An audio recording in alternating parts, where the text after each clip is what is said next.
The hero known as King never chose the mask for power, or for fear, or to become a legend. He chose it because the city needed someone to stand where all the pain collected.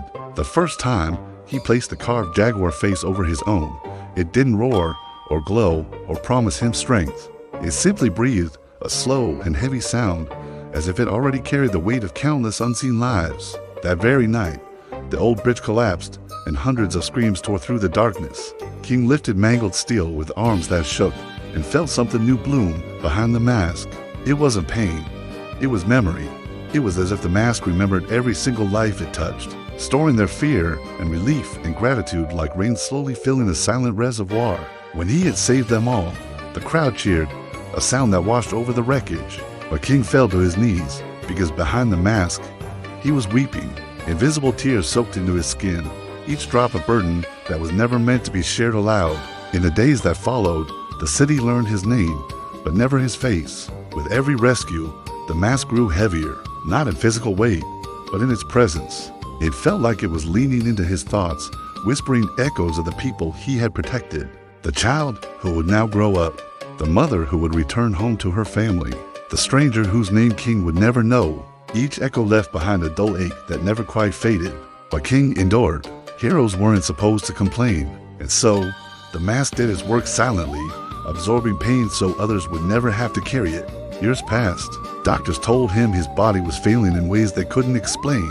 His bones felt tired without ever breaking, his muscles exhausted without any effort. When they tried to remove the mask for an examination, King screamed.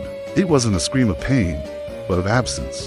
The moment it lifted from his skin, he felt thousands of lives cry out at once, raw and unfiltered, flooding his senses like a storm tearing open the sky.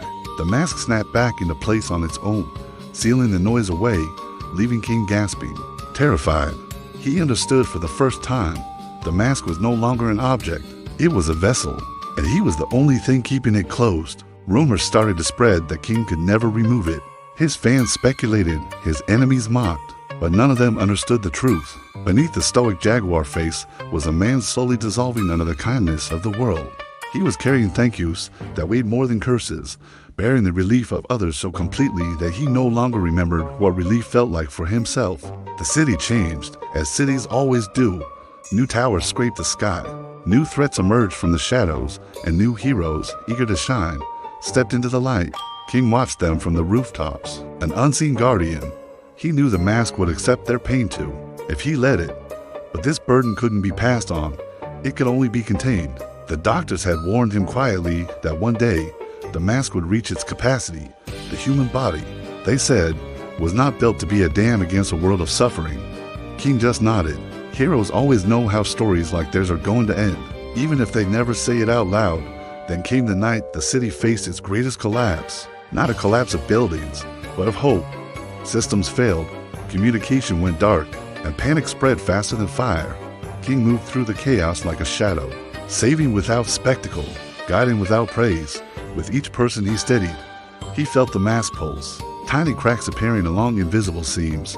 It was absorbing fear at a rate it had never faced. Before, King felt himself thinning, not dying, but becoming quieter inside, like a song fading note by note. At the very center of it all, he reached a child standing alone under flickering emergency lights. She was too young to understand the disaster, but too brave to cry.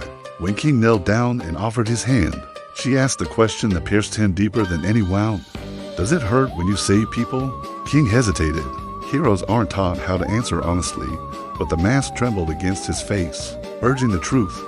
He said, so softly, yes, but that's how I know it matters. The child smiled, and that simple smile poured into the mask like sunlight into a sealed room, almost splitting it open. When dawn finally came, the crisis had passed. The city still stood, unaware of how close it had come to losing more than just its structures. King retreated to the quiet place beneath the old arena, where the echoes were weakest. And there, the mask finally spoke to him, not in whispers, but with perfect clarity. It told him that it could not protect him anymore. Removing it now would release everything it held inside, a wave of pain returning to the world. Not as harm, but as memory, as truth. It would be the weight people had been spared. Keeping it on, however, would eventually erase King entirely, leaving only a shell holding everyone else's burdens. King sat there alone and understood heroism wasn't about endless endurance. It was about choosing when to let others carry their own strength. With steady hands, he placed the mask on the ground. For the first time in years, the city felt something subtle shift. It wasn't a disaster, not a loss, but a quiet heaviness settling into every heart as people collectively remembered what they had survived, what they had been spared, and what it meant to stand back up on their own. King didn't vanish in a flash of light or fade into legend. He simply walked away as the sun rose, his face unseen, his pain his own again. The mask lay silent on the ground, empty, his purpose fulfilled. The city never forgot him, not because of his strength, but because somewhere deep inside, they all felt the weight he had carried, and they learned, at last, how to carry it together. Thanks for watching. If this story resonated with you, consider subscribing for more tales that explore the heart of what it means to be human. See you next time.